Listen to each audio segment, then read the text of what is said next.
He helped an elderly woman in distress, little knowing she was the wealthiest woman in the region. Michael Johnson felt his heart race as he rushed down the sidewalk toward the woman lying on the ground. The afternoon sun beat down hard on Cherry, Blossom Street in downtown Charleston, and people hurried past without even glancing at the gray-haired lady, sprawled on the hot pavement. "Ma'am, are you okay?" Michael asked, kneeling beside her and gently placing a hand on her shoulder. The woman slowly opened her eyes, revealing piercing blue eyes that contrasted with her simple, worn-out clothes. She studied him for a few seconds, before whispering, "My medicine, and it's in my bag." Michael quickly looked around and spotted an old brown leather bag a few feet away. When he opened it, his hands trembled slightly. There wasn't just medicine inside, there was also a document that sent a chill down his spine. "Here, ma'am. Which medicine do you need?" he asked, trying to hide the nervousness in his voice. "The white pills for my heart," she replied, still breathless. Michael handed her the medication and helped her sit up, leaning against a lamppost. All the while, he couldn't stop thinking about what he'd seen in her bag. It was written, clearly, Eleanor Williams Hartman, chairwoman of the board, Hartman Group. The name echoed in his mind like distant thunder. "What's your name?" Michael asked, trying to confirm his suspicions. "Eleanor," she answered simply, taking a few sips of water he'd bought from a nearby cafe. Michael's stomach tightened. Eleanor Hartman was the wealthiest woman in the region, owner of farms, real estate, and multiple businesses. And there she was, dressed like any ordinary person, collapsing on the street. "I'll call an ambulance," Michael said, reaching for his phone. "No!" Eleanor gripped his arm firmly. "Please don't call anyone. I'm feeling better now." "But ma'am, you fainted. You need to go to the hospital." "I know what's best for me, young man. Just help me up." Michael hesitated between insisting and respecting her wishes. He chose to help her stand, but stayed close to make sure she was truly okay. "Why were you alone? Where's your family?" Michael asked, genuinely concerned. Eleanor gave a bitter smile he couldn't quite read. "Family?" she repeated, her tone a mix of irony and sadness. "Oh, my boy, if only you knew." Dear listener, if you're enjoying the story, don't forget to like the video and subscribe to the channel. It really helps us newcomers out. Now, back to the story. Michael realized he'd touched on a sensitive subject. Eleanor gazed at the horizon with a distant expression, as if reliving painful memories. "Sorry, I didn't mean to pry." "You didn't," she replied, adjusting her bag on her shoulder. "It's just, nowadays, let's say people only approach me when they want something." "I don't want anything, Ms. Eleanor. I just wanted to make sure you were okay." Eleanor studied him for a moment, as if weighing his sincerity. "What's your name?" "Michael. Michael Johnson." "And what do you do for a living, Michael?" "I'm an accountant. Well, I'm between jobs right now." His answer made Eleanor raise an eyebrow.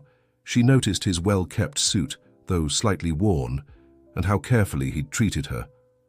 "How long have you been unemployed?" 3 months, Michael replied, his chest tightening as he spoke. "My company shut down. Tough economy, you know how it is." Eleanor nodded slowly. She knew all too well how the economy was affecting ordinary people.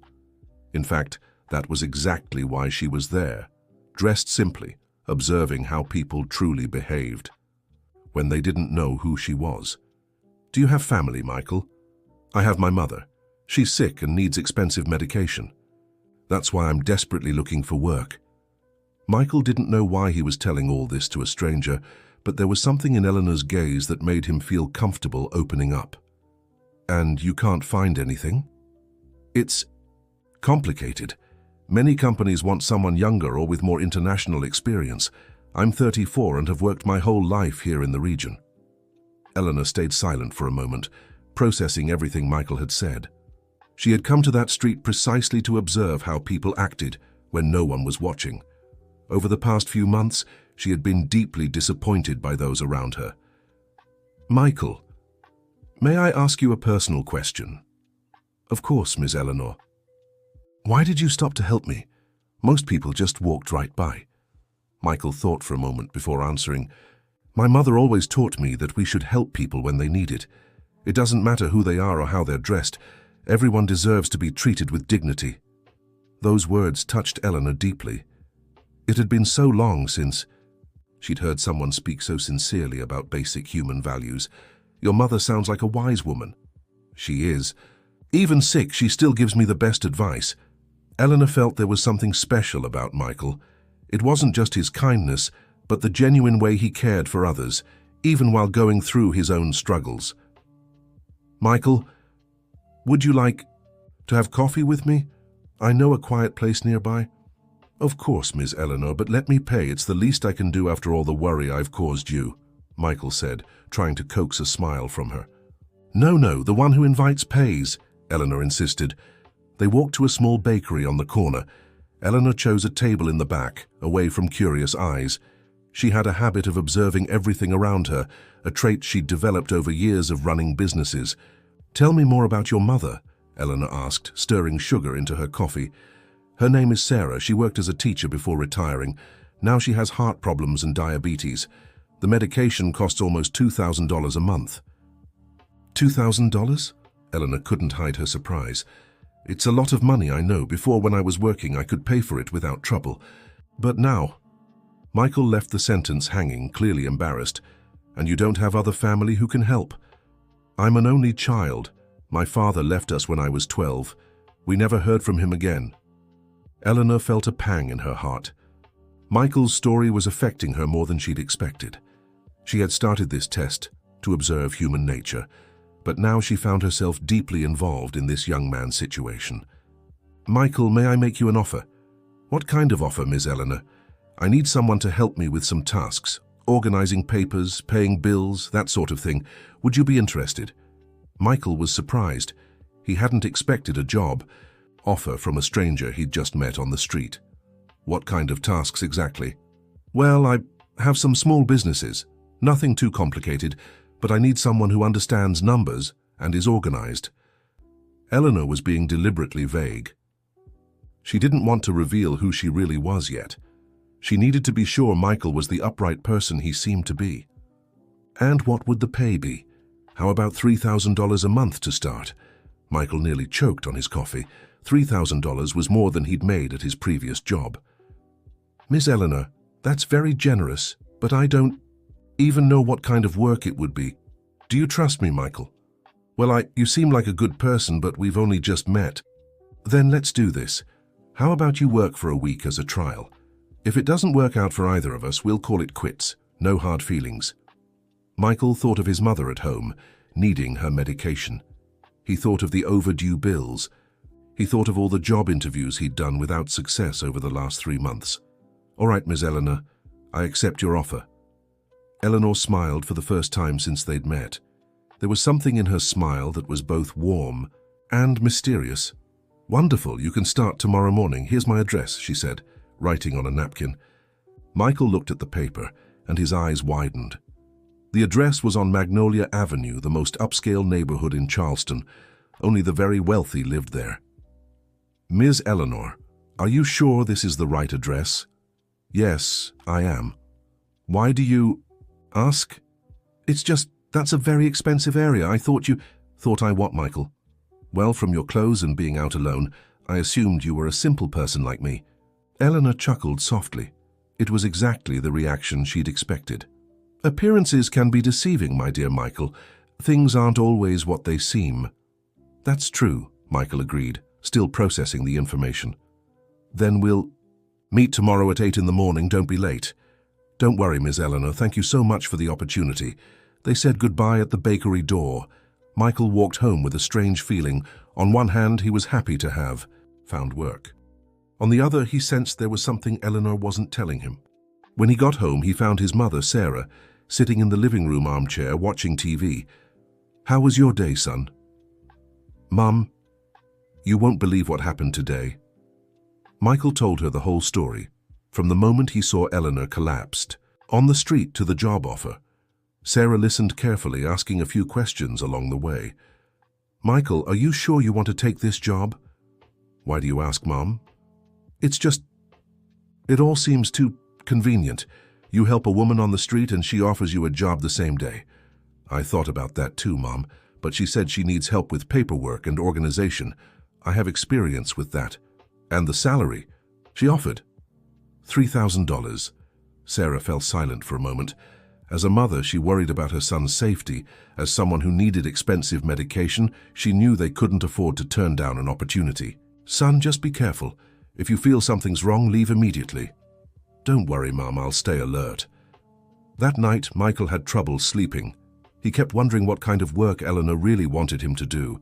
And why did she live in such an expensive neighborhood if she dressed so simply? Meanwhile, across town, Eleanor was also awake. Sitting in her library, she mentally reviewed her conversation with Michael. It had been years since she'd met someone who showed such genuine sincerity and kindness. For the past few months, Eleanor had been testing the people around her. She dressed plainly and walked through working-class neighborhoods, observing how she was treated when no one knew who she really was. The results had been disappointing. Most people ignored her or treated her with disdain. But Michael had been different. He'd helped her without expecting anything in return. He'd shown real concern for her well-being. And when he learned she needed someone to work for her, he hadn't tried to take advantage of the situation. Eleanor picked up a photo frame that was on the table. In the picture, a young man smiled at the camera, her eyes filled with tears. "Charles, my son, I hope I'm doing the right thing," she whispered to the photo. The next morning, Michael woke up early and took extra care with his appearance. He chose his best suit and made sure it was impeccable. He arrived at the address Eleanor had given him exactly at 8 o'clock. The gate of the house left him in awe. It was a massive mansion with well-kept gardens and a fountain in the center of the front courtyard. A security guard opened the gate as soon as Michael identified himself. "Good morning, I'm Michael Johnson. I have a meeting with Ms. Eleanor. She's expecting you. Please follow me." Michael was led to a spacious room, decorated with antique furniture and expensive paintings. For the first time, he began to understand who Eleanor really was. "Good morning, Michael," said Eleanor, entering the room wearing an elegant dress that completely contrasted with her clothes from the day before. "Good morning, Miss Eleanor. I must say your home is impressive." "Thank you. Please have a seat. Let's talk about the job." Michael sat in a leather armchair, trying to process the radical change in Eleanor's appearance. "First, I need to be honest with you, Michael. Yesterday, when we met, I wasn't entirely truthful about who I am." "What do you mean?" "My full name is Eleanor Williams Hartman. I own the Hartman Group." Michael felt as if the ground had disappeared beneath his feet. The Hartman Group was one of the largest business conglomerates in the region. They owned farms, hotels, construction companies, and several other businesses. "You're the Eleanor Hartman?" "Yes, that's me." "But why were you dressed like that yesterday? Why didn't you tell me who you were?" Eleanor stood up and walked to the window, looking out at the garden. "Michael, in recent years, especially after I lost my son, I felt very alone. People only approach me out of interest. They want my money. They want favors. They want something from me." "I'm so sorry for your loss," said Michael, genuinely moved. "Thank you. Charles was your age when he left us. He was everything to me." Eleanor paused, clearly emotional. "That's why from time to time I go out dressed simply. I want to see how people treat me when they don't know who I am. I want to find genuine people. And that's why you offered me the job." "Exactly. You helped me without expecting anything in return. You showed genuine compassion. That's rare these days." Michael began to understand the situation. While he felt honored to have passed Eleanor's test, he also felt somewhat manipulated. "Ms. Eleanor, I appreciate your trust, but I need to ask, what kind of work do you really want me to do?" "I need a personal assistant, someone I can trust to handle my personal affairs and help me make some important decisions about the future of my companies." "But I'm just an accountant." "I have no experience with large corporations." "Michael, technical skills can be learned, character can't, and it's character I'm looking for." At that moment, the door to the room opened abruptly. A man around 40 years old entered without knocking, clearly irritated. "Eleanor, we need to talk now." "Richard, I'm in a meeting. Can it wait?" "It can't wait. It's about tomorrow's board meeting." Richard looked at Michael suspiciously. "And who is this?" "This is Michael Johnson, my new personal assistant." Richard's expression changed immediately. He looked at Michael as if assessing a threat. Personal assistant? Eleanor, you can't just hire anyone to— Richard, it's none of your concern. Would you please leave? We'll talk later, said Richard, leaving the room and slamming the door. Eleanor sighed deeply. I'm sorry about that, Michael. Richard is my son-in-law. Sometimes he forgets he's not the one calling the shots here. Son-in-law? Yes, he was married to my daughter Melissa. Even after she's no longer with us, he remains involved in the family business. Michael realized there were complicated family matters at play. Eleanor had lost 2 children. That explained a lot about her loneliness and distrust. Ms. Eleanor, if my presence here is going to cause problems— It won't cause any problems. Richard needs to understand that I'm still the one running this company. Eleanor sat back down, looking more determined. Michael, do you accept the job? I do, Ms. Eleanor, but on one condition. What is it? I want you to always be honest with me. If there are family or business issues that might affect me, I need to know. Eleanor smiled. She was liking Michael more and more. Deal. Now let me explain some of your responsibilities. For the next 2 hours, Eleanor walked Michael through the company structure, the key people he'd need to work with, and some of the more delicate issues she was facing. The main issue now is the future of the businesses. I have no direct heirs, and I need to decide what to do with all of this. And what are the options? I could sell everything and donate the money to charity. I could transfer it to Richard, since he has experience in the business, or I could look for other alternatives. What does your heart tell you? Eleanor was surprised by the question. She was used to people who only cared about the financial aspects of decisions. My heart is confused, Michael. Charles was always meant to be my successor. Melissa was never interested in the business. Richard is competent, but he doesn't share my vision for social responsibility. For him, only profit matters. Michael began to grasp the depth of Eleanor's dilemma. She had built a business empire, but had no one she trusted to leave it to. Ms. Eleanor, may I suggest something? Of course. How about not making that decision right now? Let's work together for a while. I can help you explore all the options more thoroughly. Maybe alternatives will emerge that you haven't considered yet. Eleanor looked at Michael with admiration. He was being cautious and wasn't pushing her in any particular direction. You know what, Michael? I think I made the right choice hiring you. Dear listener, if you're enjoying the story, don't forget to like and especially subscribe to the channel. It helps us a lot as we're just starting out. Now, continuing. In the following days, Michael threw himself into the work with enthusiasm. Eleanor gave him access to financial documents, management reports, and introduced him to the key executives of the companies. Michael was impressed by the scale and complexity of Eleanor's businesses. The Hartman Group owned 3 coffee-producing farms, 2 hotels, a construction company, a logistics firm, and stakes in several smaller businesses. Annual revenue reached $200 million. How did you manage to build all this? Michael asked one afternoon as they reviewed financial reports. I started from scratch 40 years ago. My late husband Anthony and I began with a small farm we inherited from his parents. We worked 16-hour days. And how did you grow so much? By reinvesting everything we earned. We never spent on unnecessary luxuries for the first 20 years. Every spare dollar went into expanding the business. And Anthony, how did he— Eleanor paused. Michael realized he'd touched on another painful subject. Anthony passed away 15 years ago. Heart attack. I was working on the farm when it happened. I'm so sorry, Ms. Eleanor. Thank you, Michael. After Anthony passed, I took over everything alone. It was very hard at first. Many men didn't accept taking orders from a woman. But you managed. I did. And I even expanded the business a lot. But now I'm tired. I'm 68 and don't have the energy for all this responsibility anymore. Michael understood perfectly. Eleanor carried an enormous weight on her shoulders. She was responsible for the jobs of over 500 people, not to mention the pressure of keeping the business profitable. Ms. Eleanor, may I ask a personal question? Of course. Are you happy? Eleanor stopped writing and looked at Michael in surprise. Happy? What a strange question. It's just that I see you working all the time, making tough decisions, dealing with problems. but I never see you doing something you truly enjoy. And how do you know I don't like what I do? By the look on your face.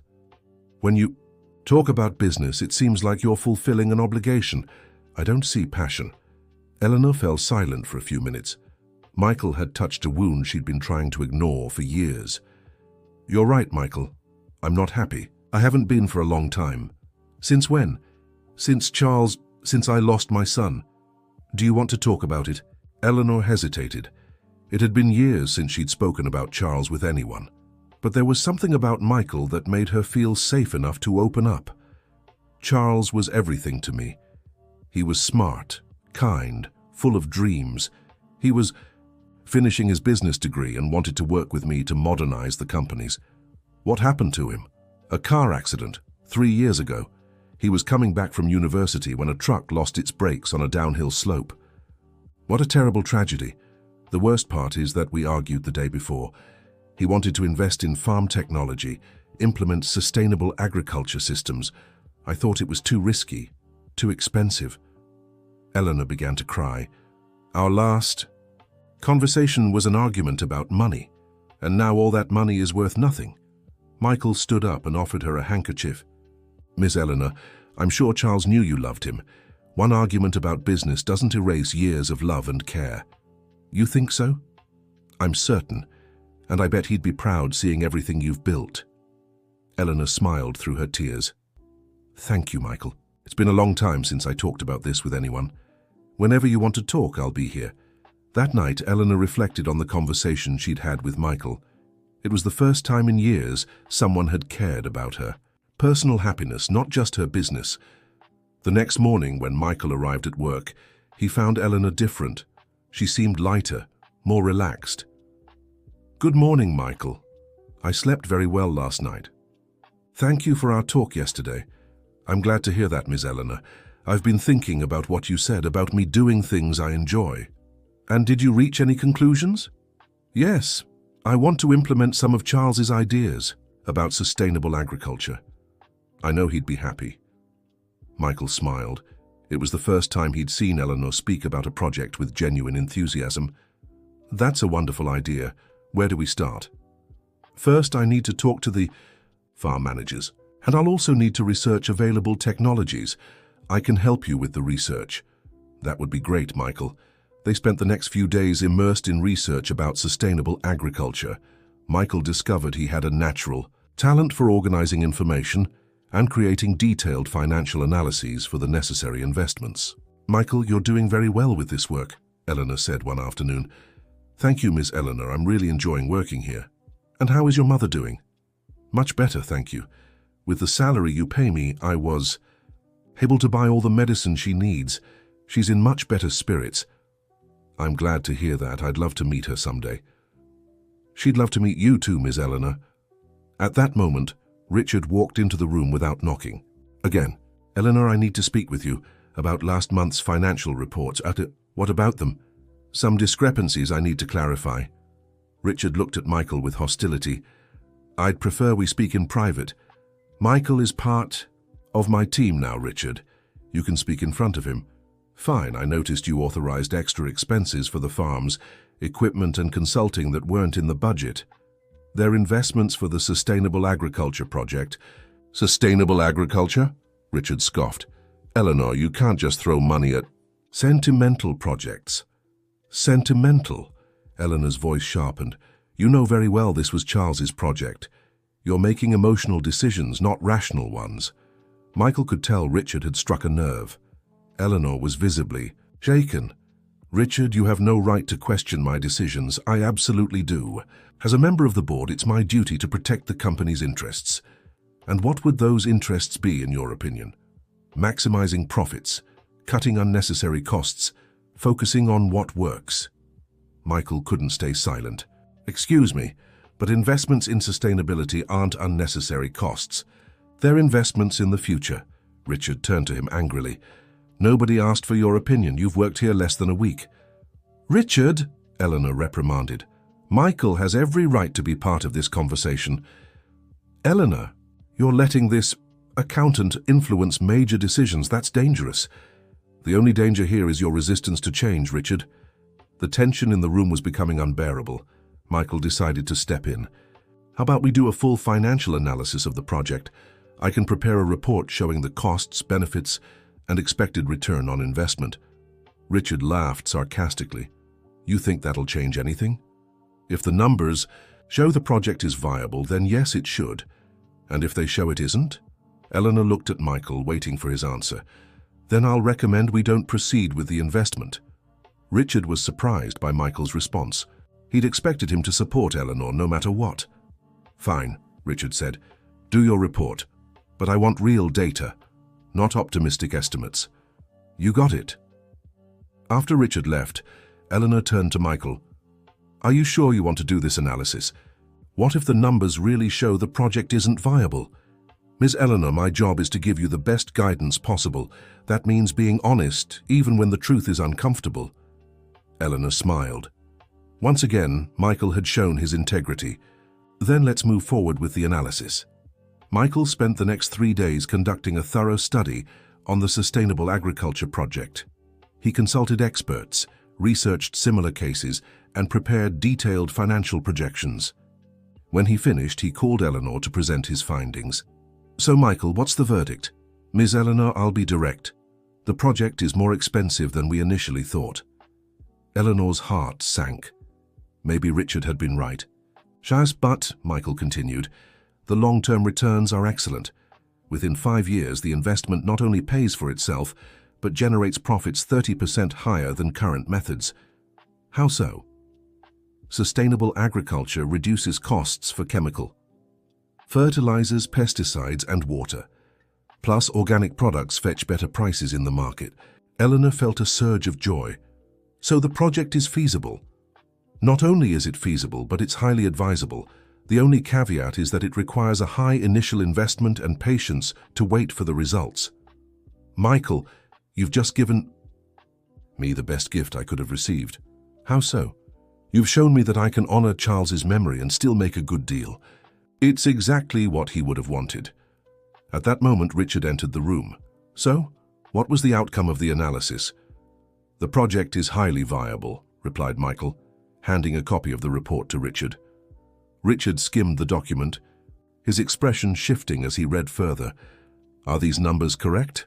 They are. You can verify all the sources I used. Richard fell silent for a few minutes, clearly uneasy. Well, if the numbers truly prove the feasibility. They do, confirmed Eleanor. Then let's implement the project. Eleanor, may I make a suggestion? Said Richard. Of course.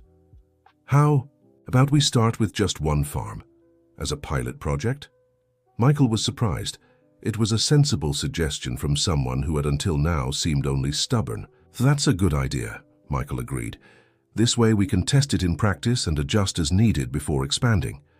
Perfect, said Eleanor. Richard, can you oversee the implementation at Greenfield Farm? Of course. And Michael, congratulations on the work. The report is very well done. After Richard left, Eleanor turned to Michael. Did you know that was the first time in years Richard and I agreed on something? Sometimes objective data helps overcome personal differences. Michael, can I confess something? Of course. When I offered you this job, I thought I was being charitable, helping someone in need. And you weren't? I was, but now I realize I'm the one who benefited the most. You've reignited my passion for business. Michael was moved by Eleanor's words. Ms. Eleanor, working here has been the best experience of my professional life. And the experience is just beginning. I have other projects in mind for you. In the following weeks, Michael became increasingly involved in Eleanor's business. She gave him greater responsibilities, and he brilliantly met every expectation. The pilot project at Greenfield Farm was successfully implemented, with early results showing reduced operational costs and improved coffee quality. Michael, I'm thinking of expanding the project to the other farms, Eleanor said one afternoon. The numbers justify this expansion, but I suggest we do it gradually. I agree, and what about implementing some improvements in the hotels as well? What kind of improvements? Sustainability too. Solar energy, water reuse, that sort of thing. Michael was excited. Eleanor was truly embracing sustainability. I can do a study on that. Great. And Michael, I have a proposal for you. What is it? I want you to attend the next board meeting as my special advisor. Michael grew nervous. Attending a board meeting was a major step in his career. You sure I can do this? I'm absolutely sure. You've shown technical competence and sound judgment in decisions. When is the meeting? Next Friday.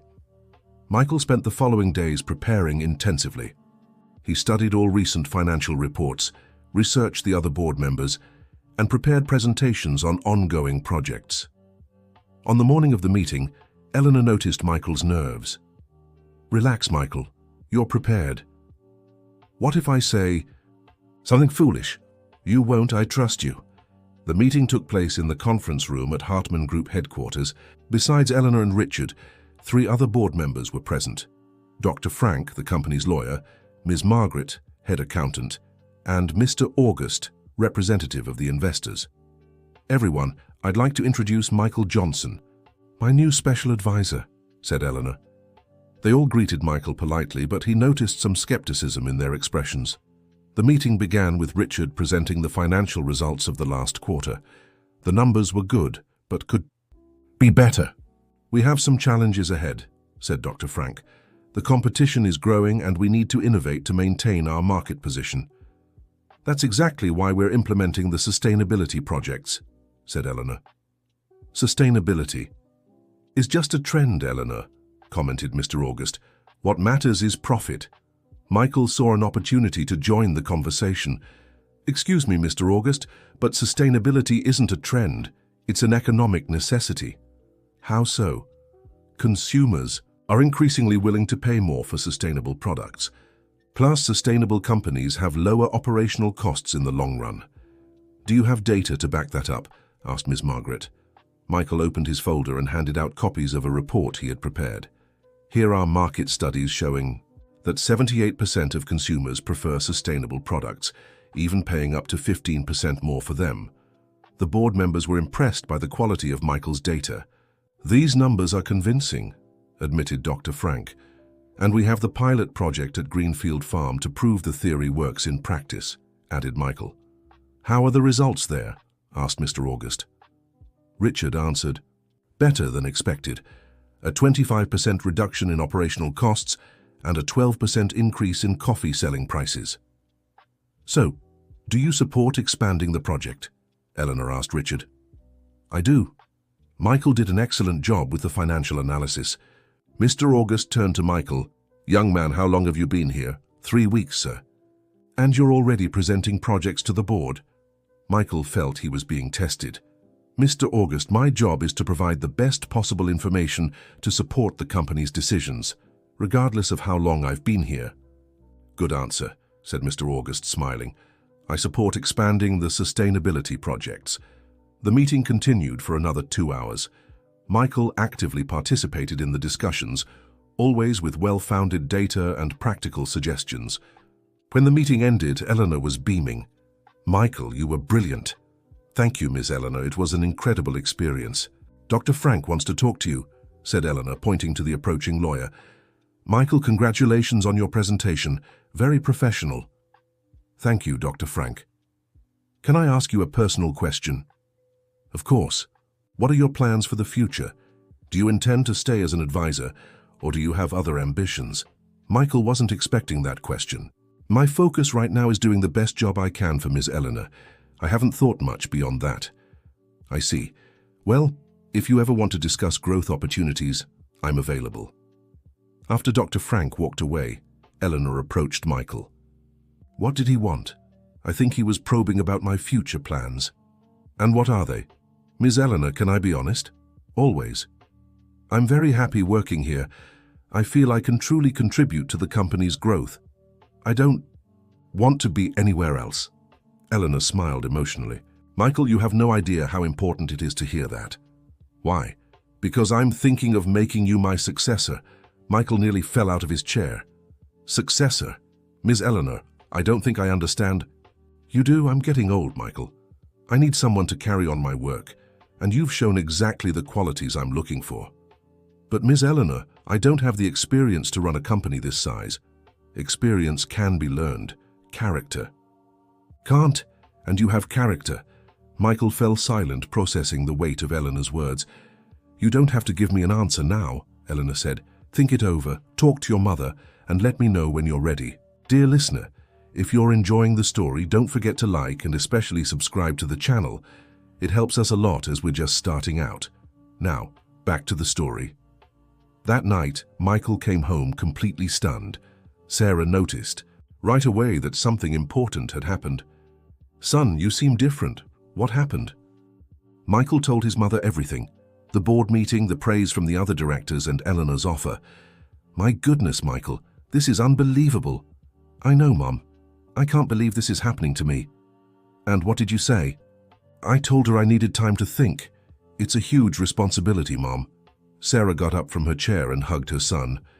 Michael, your father left us when you were a child. You helped me through every hard time. You worked as a teenager to help with the bills. You studied, graduated, always stayed honest and hardworking. Mom, let me finish. You deserve this opportunity, and more importantly, you're ready for it. How can you be so sure? Because I know you better than anyone. You have a good heart and a sharp mind. That's exactly what a company needs. But what if I fail? What if you're a tremendous success? Michael smiled. His mother always knew how to put things in perspective. Do you think I should accept? I think you should follow your heart. What is it telling you? Michael thought for a moment. It's telling me this is the opportunity of a lifetime. Then you already have your answer. The next day, Michael arrived at work with his answer ready, but before he could speak to Eleanor, she gave him unexpected news. Michael, I need to tell you something important. What is it, Ms. Eleanor? I got a call from Dr. Frank last night.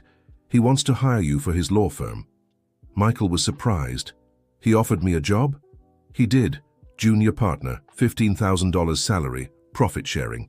$15,000. It's a very good offer, Michael. Much better than what I can give you as an advisor. Michael realized Eleanor was testing his loyalty. Ms. Eleanor, can I ask you something? Of course. Do you want me to accept Dr. Frank's offer? I want you to do what's best for you. Then my answer is no. No, I won't take his offer. And yes, I accept being your successor. Eleanor beamed. Are you sure? Absolutely. I want to build my future here, with you. Michael, you've just given me the best news in years. They hugged, overcome with emotion. It was the beginning of a new chapter for both of them. Now we need to plan your transition, Eleanor said. It'll take a few years before you're ready to take over fully. I'm willing to learn everything I need to. Good. We'll start by gradually introducing you to every part of the company.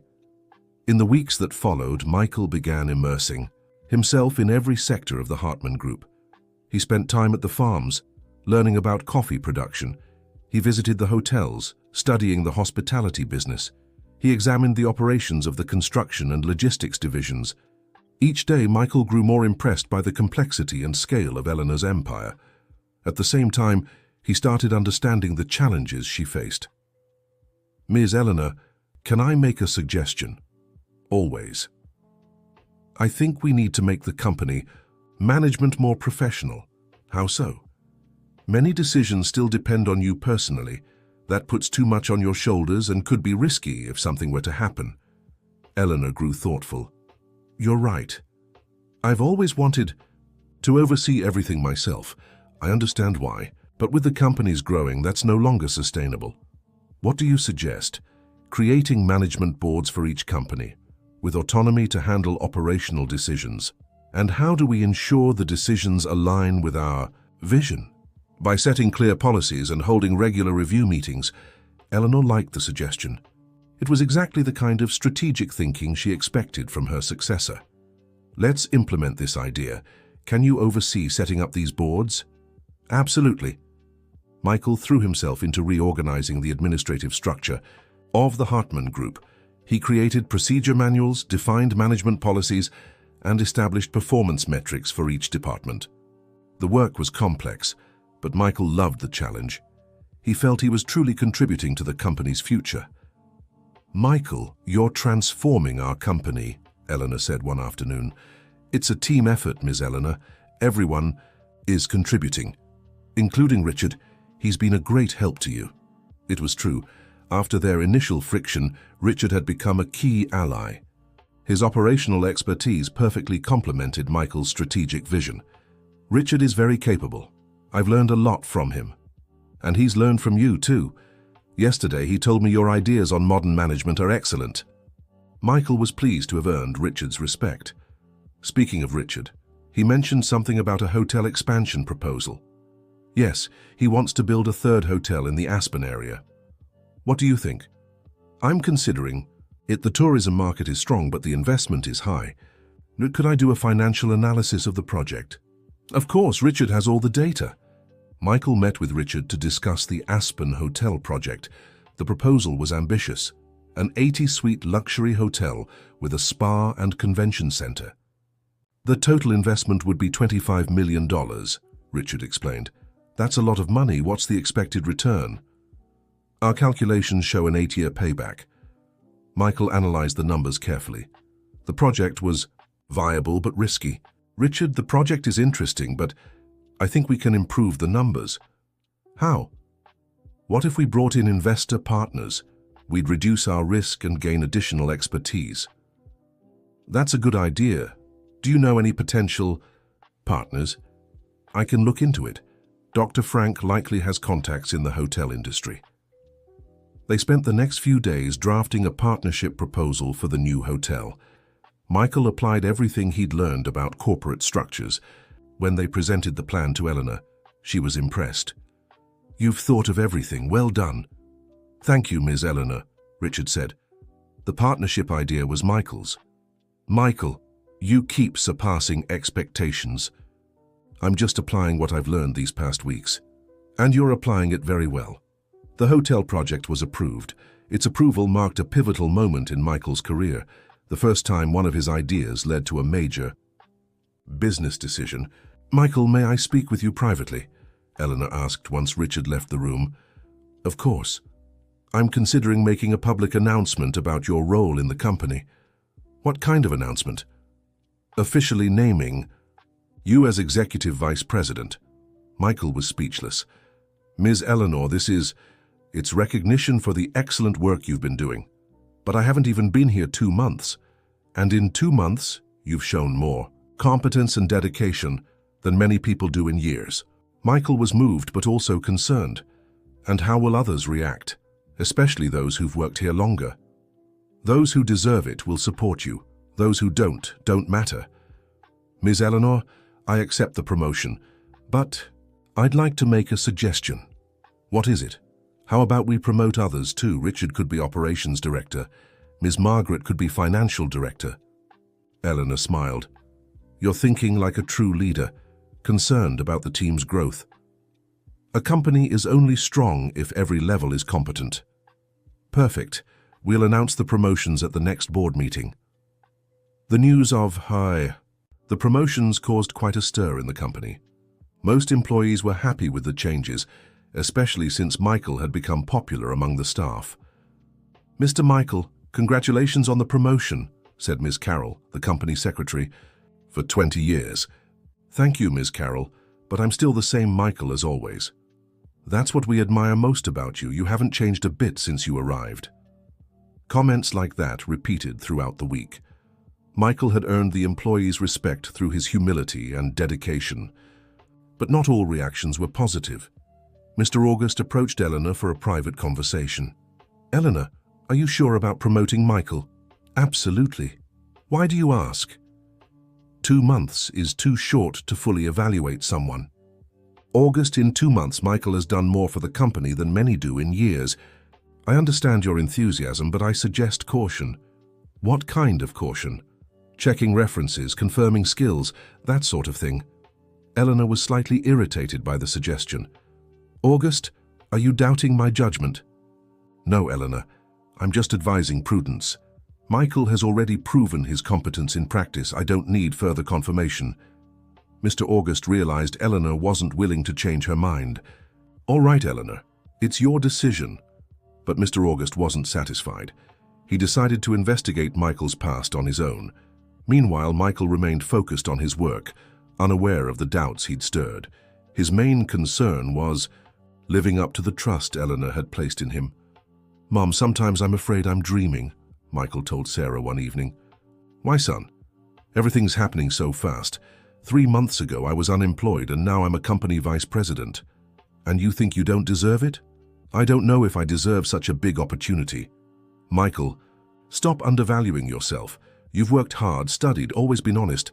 Good things happen to good people, it's natural." "You're right, Mum. Of course I am. Now tell me, how are the company projects going?" Michael spent the next hour telling his mother about all the recent developments. Sarah listened with pride and interest. "You know what, son? I think you've found your calling." "How so?" "You talk about business with a passion I've never seen before." Michael reflected on his mother's words. It was true. For the first time in his life, he felt he was in the right place, doing what he loved. "I think you're right, Mom. I'm truly happy with what I do. And it shows. I'm sure Miss Eleanor sees it too." The following week, Eleanor called Michael for a special meeting. "Michael, I have a different proposal for you." "I'm listening." "How about we take a trip together to visit similar companies in other regions?" "A business trip?" "Yes.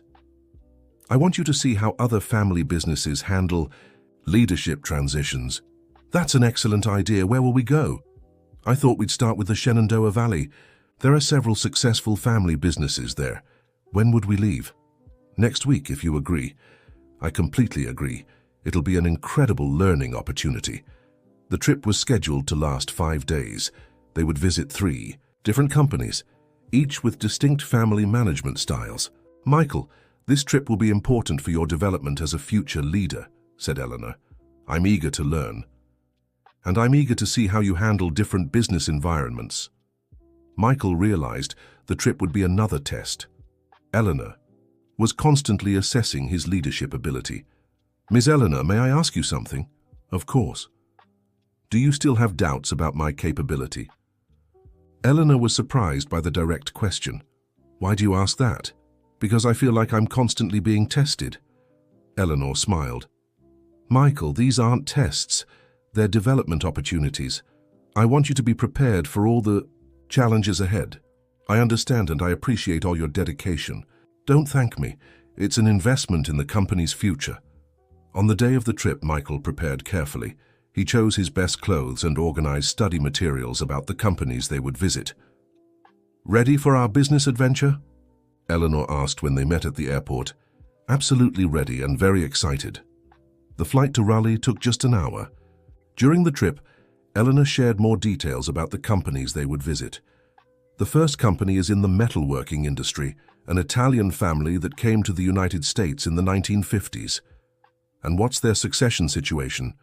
"They transitioned from the second to the third generation 5 years ago, a very successful process." "And the second company?" "Agribusiness, a family that started with a small farm and now operates in 3 states." "Interesting. And the third?" "That one's special. A tech company founded by a woman in the 1980s. She's passing control to her daughter." Michael was excited. It would be a unique opportunity to see different models of business succession. The first visit was to Romano Metalworks. They were greeted by Joseph Romano Jr., the current CEO. "Welcome to our company," said Joseph. "Eleanor told me about your succession process." "Thank you for having us, Joseph," Eleanor replied. "This is Michael, my successor." "Pleasure to meet you, Michael. How old are you?" 34, Mr. Joseph." "Perfect. I took over at 35. It's a good age to lead." Joseph gave them a full tour of the factory, explaining all the production processes. Michael asked many technical and financial questions. "You have a very sharp analytical mind," Joseph remarked. "Eleanor made an excellent choice." "Thank you. And how was your succession process?" "Gradual. I worked with my father for 10 years before taking full control." "Was there resistance from the team?" "At first, yes. Some thought I was too young, but over time I earned everyone's respect." "How?" "By working hard, making sound decisions, and always respecting the company's history." Michael absorbed every word. It was exactly the kind of guidance he needed. After the tour, Joseph invited them to dinner at his home. There, Michael met the entire Romano family and got a better understanding of family business dynamics. The biggest challenge, Joseph explained during dinner, is balancing family relationships with business decisions. How so? Michael asked. Sometimes you have to make decisions that affect relatives. It's delicate. And how do you handle that? Total transparency. Everyone knows decisions are based on what's best for the company. Eleanor watched Michael closely. He was asking the right questions and showing maturity in his reflections. On the second day, they visited the agribusiness company Smith & Sons. The founder, Mr. John Smith, was still active at 78, but had handed over operational control to his sons. Agriculture has changed a lot in recent years, explained Mr. John. Those who don't adapt get left behind. What were the main changes? Asked Michael. Technology, sustainability, international markets, everything is much more complex than before. And how did you prepare your sons for these changes? Formal education first, then hands-on experience in every area. Michael was impressed by the company's organization. Each son had specific responsibilities, but they worked as a team. Family unity is our greatest asset, said John Charles, the eldest son. Without it, no family business survives. And how do you maintain that unity? Regular family meetings, clear division of responsibilities, and lots of communication. Eleanor noticed Michael was absorbing valuable lessons about family management. On the third day, the most special visit, TechWoman, a software company founded by Dr. Patricia Reynolds.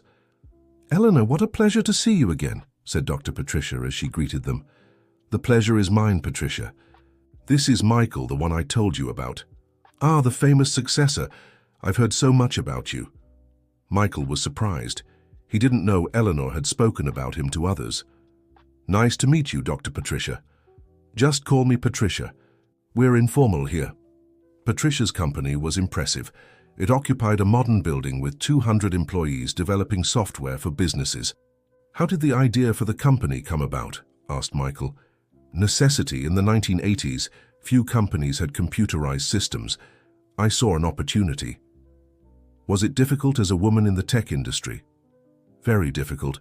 Many clients didn't believe a woman could understand computers. How did you overcome that resistance? Competence, always delivering more than promised. Michael admired Patricia's determination. It was an inspiring story of perseverance. And now you're passing the company to your daughter. Yes, Caroline is 30 and has a PhD in computer science.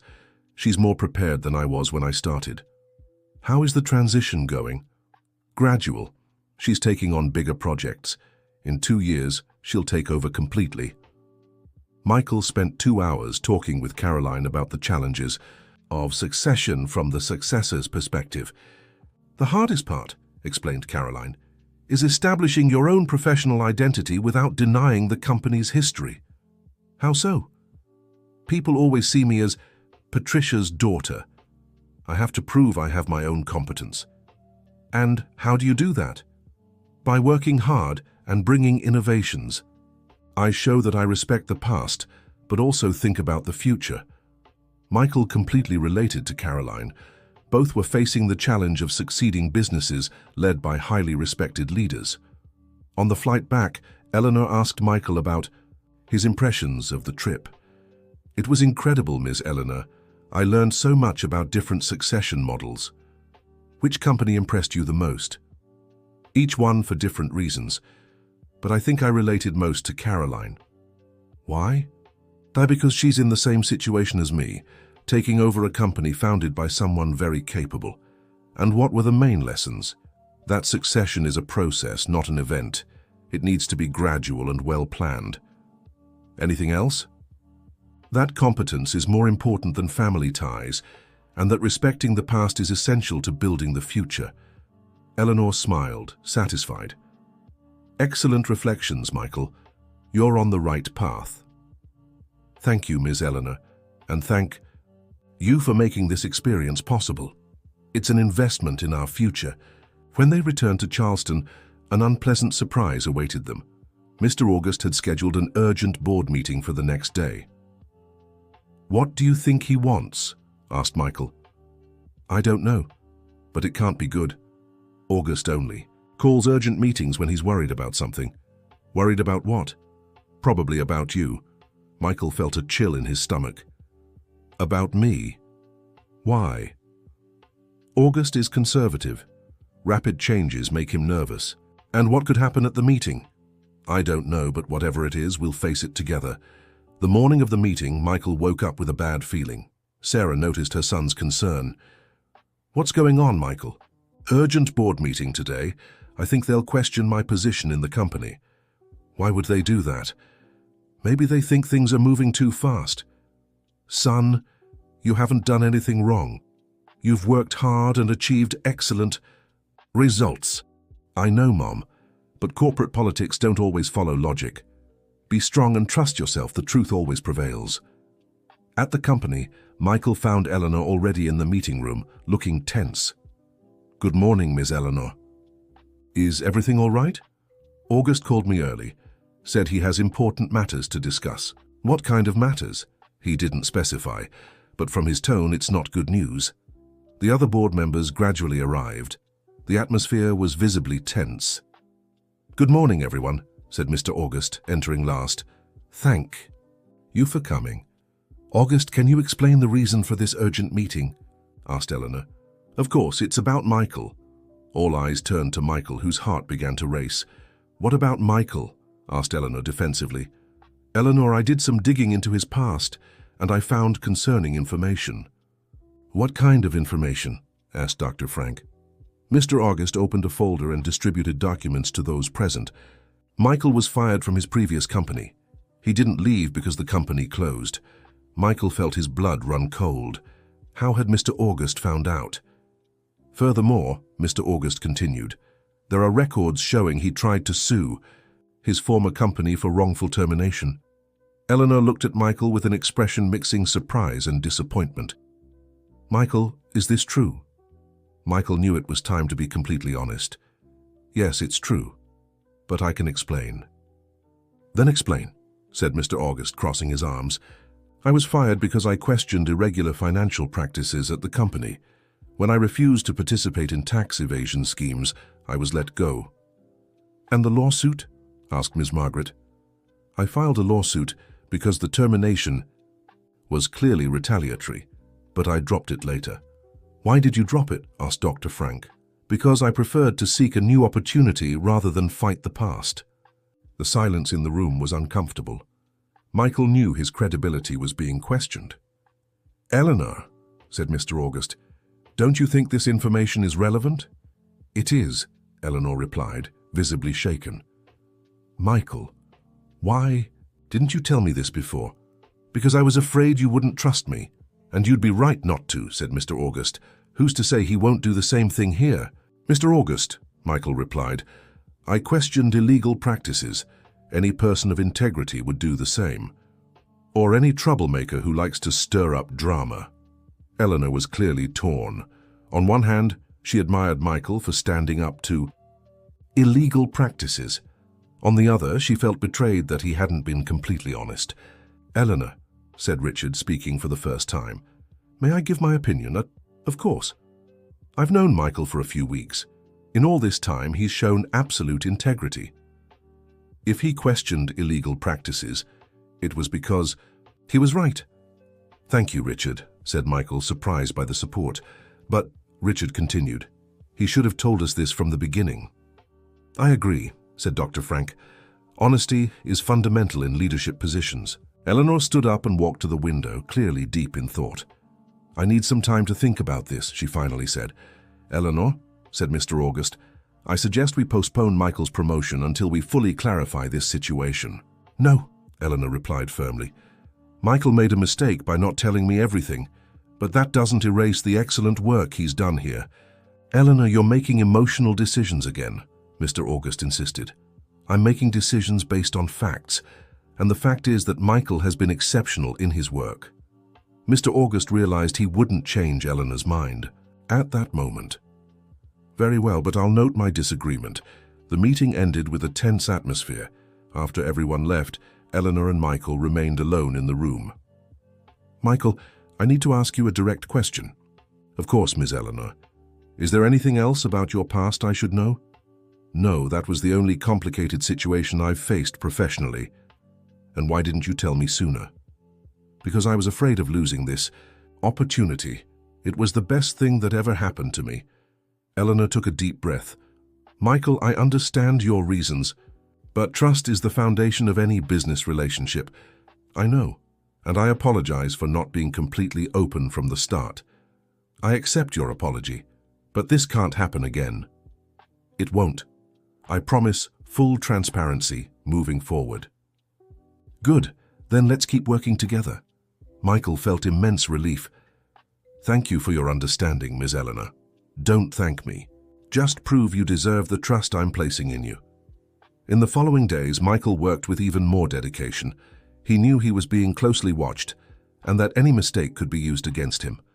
The situation created a tense environment in the company. Mr. August clearly hadn't given up on questioning Michael's position. "Michael," Richard said one afternoon, "can I give you some advice?" "Of course." "Be careful with August. He won't back down easily." "What do you think he might do?" "I don't know, but he has influence with some key suppliers and clients. Do you think he'd try to sabotage me?" "I hope not, but corporate politics can get dirty sometimes." Michael decided to speak directly with Mr. August to try resolving the situation. "Mr. August, could I talk to you for a few minutes?" "Of course, Michael, come in. I wanted to discuss last week's meeting." "What about it?" "I understand your concerns about my position in the company, and I wanted to clarify a few things." "I'm listening. When I questioned the practices at my previous company, it wasn't because I'm troublesome. It was because I believe businesses should operate ethically." "And do you think we operate unethically?" "Here? Absolutely not. That's exactly why I enjoy working here." Mr. August was silent for a moment. "Michael, I have nothing personal against you." "I know that. My concern is the speed of changes. Eleanor is making decisions too quickly." "And do you think those decisions are wrong?" "Not necessarily. Wrong, but rushed." Michael began to understand Mr. August's position better. "Mr. August, may I suggest something?" "Of course. How about we set clear performance goals for me? If I don't meet them, you'll have concrete reasons to question my position." Mr. August was surprised by the proposal. "You'd agree to be evaluated that way?" "I would. In fact, I'd prefer it. That way everyone would know exactly what to expect from me." "It's an interesting proposal." "May I prepare a formal proposal?" "Absolutely. And Michael..." "Yes?" "I admire your willingness to face the situation head-on." "Thank you, Mr. August." Michael spent the weekend drafting a detailed proposal with goals and performance metrics. He wanted to show he was confident in his ability to deliver. On Monday, he presented the proposal to Eleanor. "Michael, this is very brave of you. I'd rather be judged by results than by impressions. And if you don't meet the goals, then you'll have every right to question my capability." Eleanor smiled, impressed. "You're showing remarkable maturity. I'm learning that leadership also means handling criticism and pressure." "Exactly. Let's present your proposal at the next board meeting." The meeting was scheduled for the following Friday. Michael spent the week nervous but determined to stand his ground. On the day of the meeting, he presented his proposal clearly and objectively. "Gentlemen, I've prepared a set of specific goals for the next 6 months," said Michael, handing out copies of the document. Mr. August read the proposal carefully.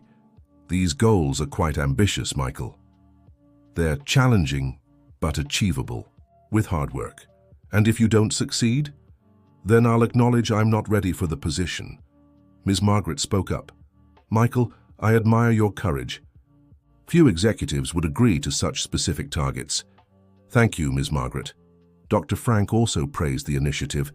"This is exactly the kind of accountability we expect from leaders."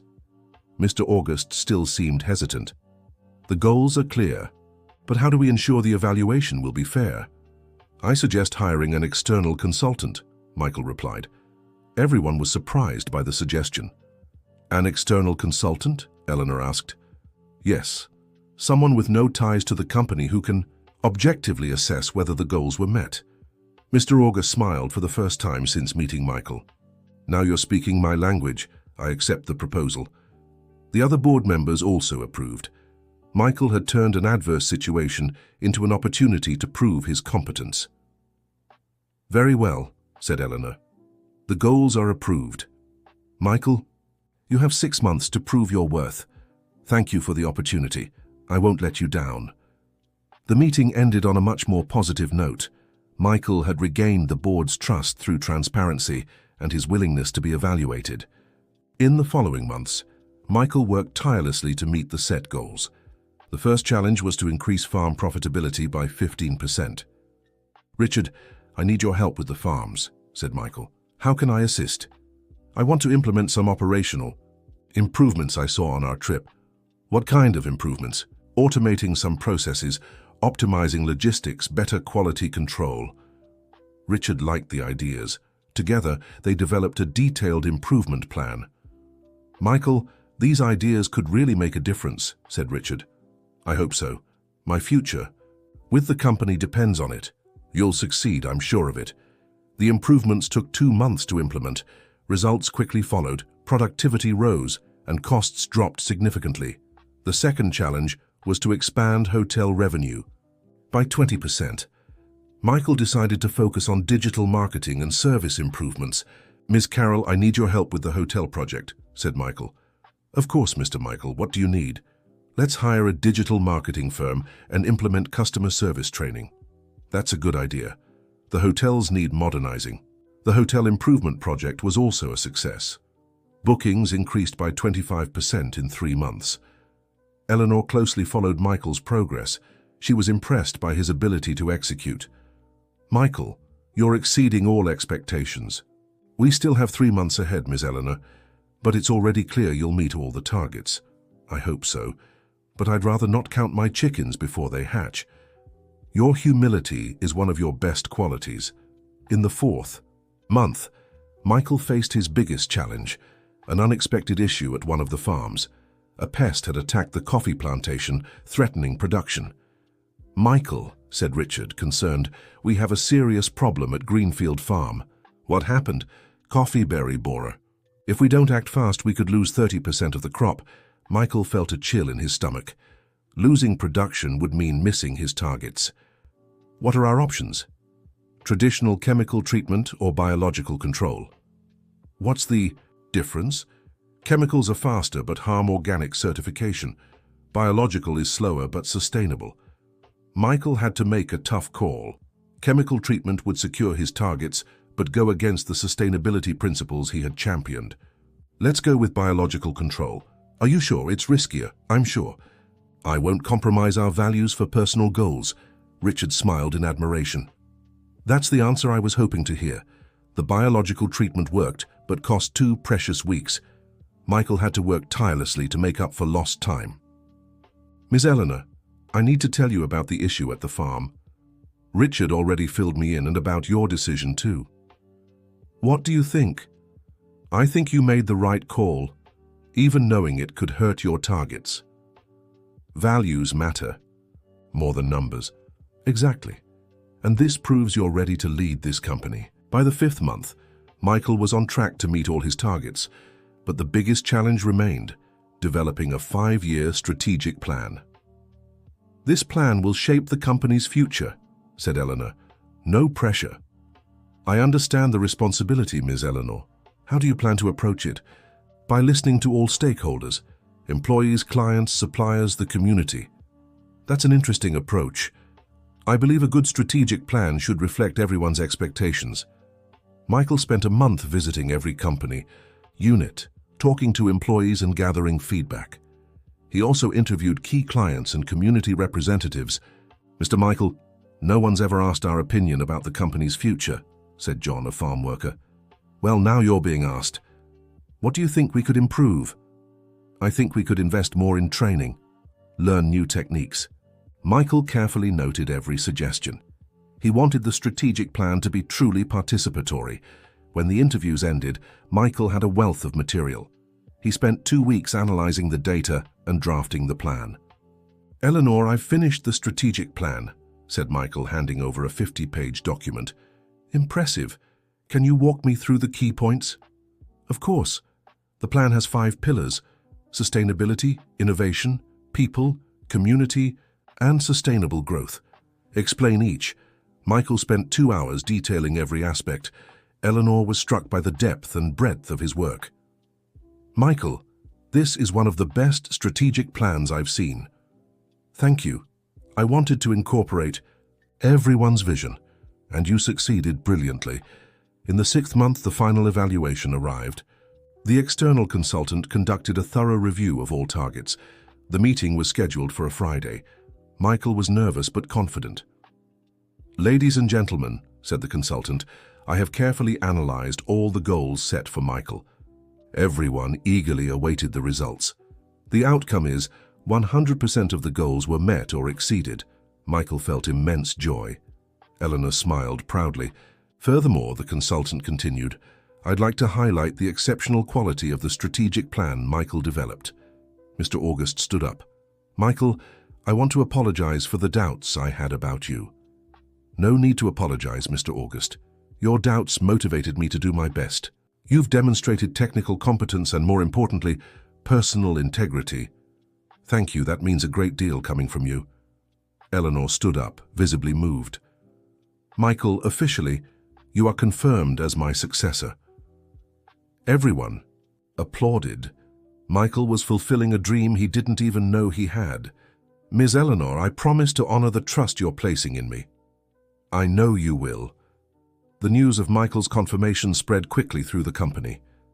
The employees' reaction was overwhelmingly positive. Mr. Michael, congratulations, said Miss Carroll. You deserve all the best. Thank you, Miss Carroll. I'll keep working hard to earn this trust. That night, Michael came home beaming. Sarah was watching TV when he walked in. Mom, I have amazing news. What is it, son? I've been officially confirmed as Ms. Eleanor's successor. Sarah stood up and hugged her son with tears in her eyes. My son, I'm so proud of you. Thank you, Mom. None of this would have been possible without your support. You deserve this and so much more. Mom, I want to make you an offer. What offer? How about we move to a better house? Now I can afford it. You don't have to, son. I'm happy here. But, Mum, you deserve more comfort, especially with your health issues. If that's what you want, I accept. Michael hugged his mother again. Finally, he could repay all the sacrifices she had made for him. In the following weeks, Michael officially began the transition process. Eleanor started including him in all major decisions. Michael, tomorrow we have a meeting with Japanese investors. Japanese investors? Yes. They want to discuss a partnership for coffee exports. That's an interesting opportunity. And you'll be joining me in the meeting. Michael felt nervous. This would be his first major international meeting. Ms. Eleanor, I'm not sure I'm ready for this. You are, and it's time to start expanding your horizons. The meeting with the Japanese investors was a success. Michael impressed them with his detailed analysis of the coffee market. Mr. Michael, said Mr. Tanaka, your projections are very precise. Thank you, Mr. Tanaka. I studied the Japanese market thoroughly. We were impressed by your preparation. The partnership was finalized. The Hartman Group would begin exporting premium coffee to Japan, significantly increasing its revenue. Michael, you were brilliant in the meeting, said Eleanor. Thank you. I was very nervous. It didn't show. You have a natural talent for negotiations. I'm learning from the best teacher. In the following months, Michael gradually took on more responsibilities. Eleanor began stepping back from daily operations. How are you feeling with all these responsibilities? Eleanor asked one afternoon. Challenged but confident. Every day I learn something new. And how is your mother? Much better. The new medication is working and she loves the new house. I'm glad to hear that. Family is everything. Speaking of which, Miss Eleanor, I'd like to invite you to dinner at our house next Saturday. I'd love to meet your mother in person. On Saturday, Eleanor joined Michael and Sarah for dinner. It was a special evening for everyone. Ms. Eleanor, said Sarah, I don't know how to thank you for everything you've done for my son. Miss Sarah, it was Michael who did this for me. He reignited my passion for business and he's always been dedicated since he was little. That shows in everything he does. During dinner, Eleanor shared stories about building the business empire. Sarah talked about Michael's childhood and the challenges they faced together. "Michael," said Eleanor, "you have a wonderful mother. I know she's my greatest inspiration." "And you have an exceptional son," Eleanor told Sarah. That night, Eleanor made an important decision. It was time to make the public announcement about the succession. "Michael, I want to schedule a press conference for next week." "A press conference? To officially announce you as my successor?" Michael grew nervous again. "Is that really necessary?" "Yes, the press is already speculating about the company's future. What if they ask about my lack of experience?" "You'll answer honestly. You may lack experience, but you make up for it with competence and dedication." The press conference was set for a Thursday. Michael spent days preparing for possible questions. "Relax, Michael," said Richard. "You're ready." "I hope so. I'm sure of it. And if you need support, I'll be there." "Thank you, Richard. Your friendship means a lot to me. The pleasure is mine. You deserve every success." On the morning of the press conference, the company auditorium was packed. Journalists from various agribusiness and economics publications were present. "Ladies and gentlemen," Eleanor said, "thank you for coming. Today I have a very important announcement about the future of the Hartman Group." Everyone listened intently. "After 40 years leading this company, I've decided to begin my succession process." Murmurs spread through the room. "And I'm pleased to introduce my successor, Michael Johnson." Michael stood up, clearly nervous but determined. "Mr. Michael," a journalist asked, "you're only 34. Don't you feel too young to lead a business group of this size?" "I'm aware of my age and the responsibility I'm taking on, but I believe competence has no age limit." "And how do you plan to handle the challenges of modern agribusiness?" "With a lot of study, hard work, and surrounding myself with capable people." "What will be your top priority?" "Preserving the values Eleanor built while modernizing the company for future challenges." The questions continued for an hour. Michael answered each one with confidence and clarity. "Last question," said a journalist. "Ms. Eleanor, why did you choose Michael as your successor?" Eleanor smiled, moved. "Because Michael has the two most important qualities in a leader: technical competence and personal integrity." The press conference ended with a round of applause. Michael had done very well. "How do you feel?" Eleanor asked as they left the auditorium. "Relieved and excited to start this new chapter." "Welcome to public life, Michael. From now on, you're a known figure in the industry. It's a big responsibility, but you're prepared for it." In the following days, news of the succession was well received in the business press. Many articles praised Eleanor's choice and highlighted Michael's promising profile. "Michael," said Dr. Frank, "you're making headlines in the financial papers." "I saw some articles, thankfully all positive." "The market trusts your leadership. I hope to live up to that trust." "You will, I'm certain." A year after the press conference, Michael had fully taken over operational leadership of the Hartman Group. Eleanor remained only as board chair. "How does it feel to officially be CEO?" Eleanor asked one afternoon. "Proud and determined. Every day confirms I made the right career choice." "And what are your plans for the coming years?" "To consolidate sustainability projects, expand exports, and invest in technology." "Those are excellent goals. And you? What are your plans?" Eleanor smiled mysteriously. "I'm thinking about traveling, visiting places I've always wanted to see." "Also, you deserve to rest after so much hard work. And you deserve to lead the company you helped transform." At that moment, Ms. Carroll entered the room. "Mr. Michael, a package has arrived for you." "What kind of package?" "An envelope. It looks important." Michael opened the envelope and found an official certificate. "What is it?" Eleanor asked. "An award, Young Executive of the Year from the American Agribusiness Association." Eleanor was moved. "Michael, what an incredible honor. I can't believe I received such a prestigious award."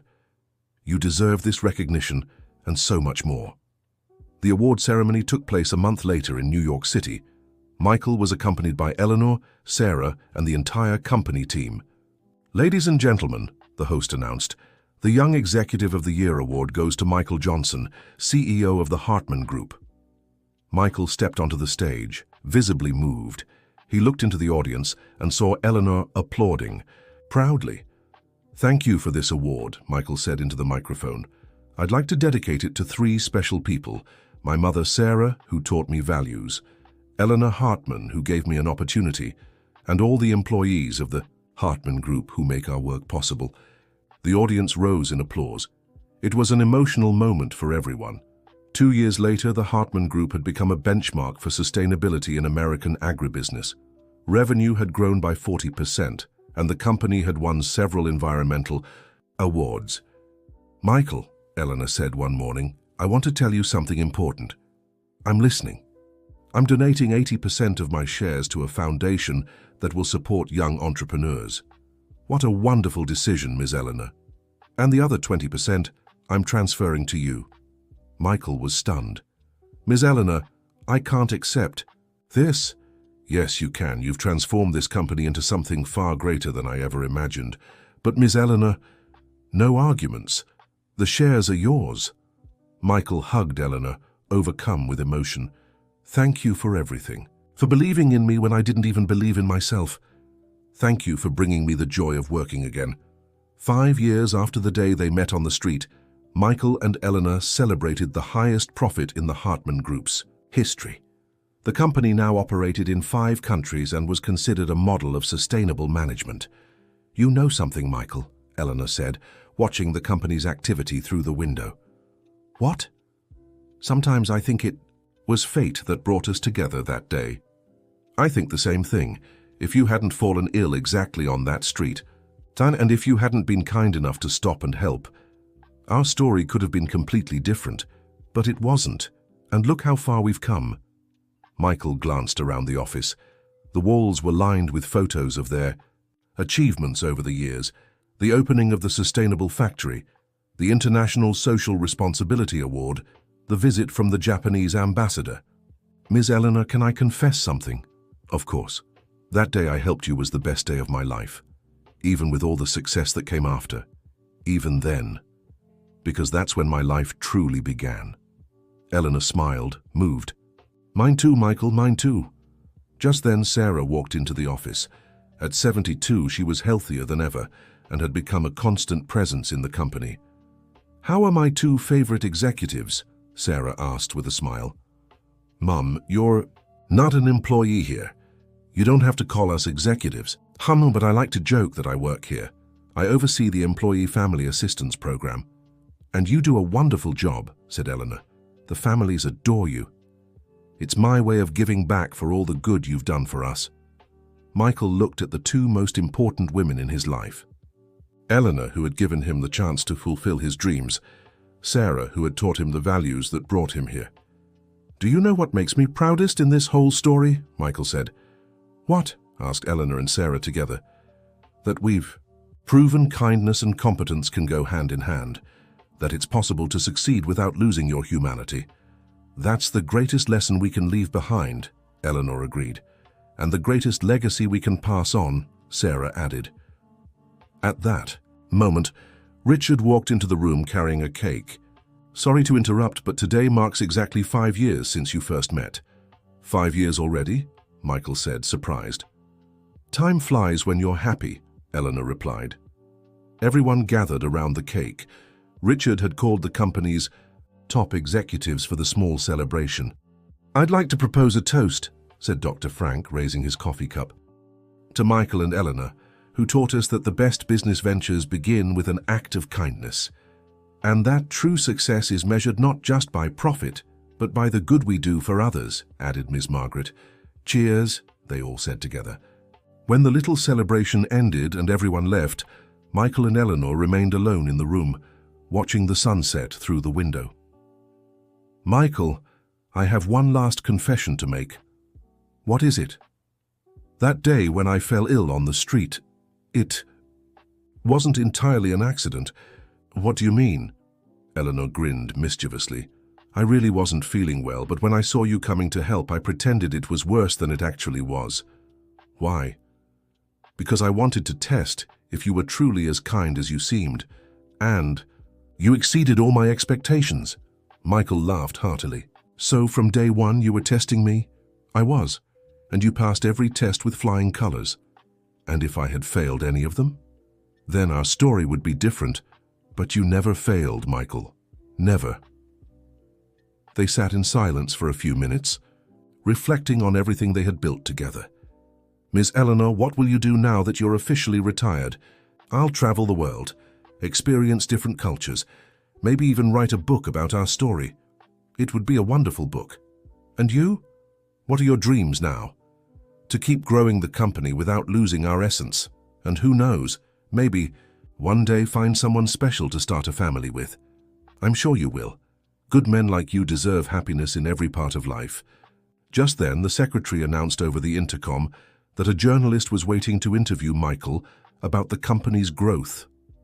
Another interview, Eleanor said. It seems our story has become an inspiration for others.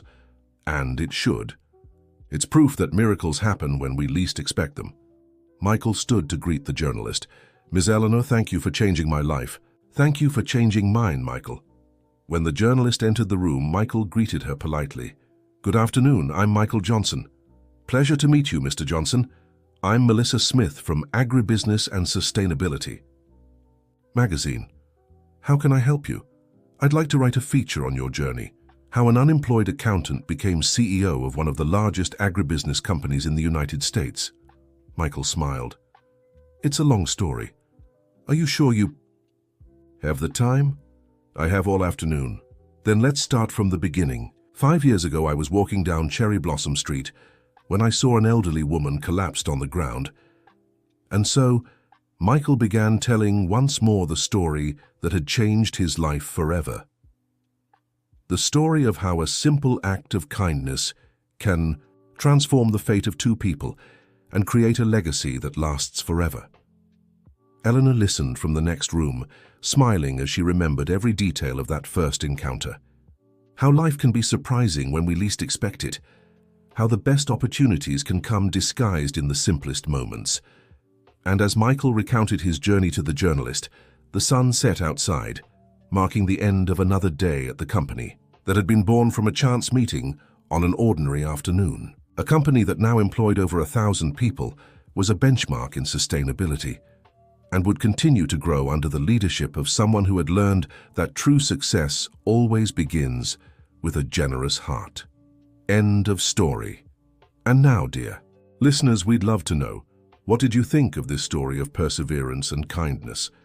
Would you have done the same as Michael that afternoon? Share your honest thoughts about this touching journey in the comments. And don't forget to like and subscribe to the channel so you won't miss other inspiring stories like this one.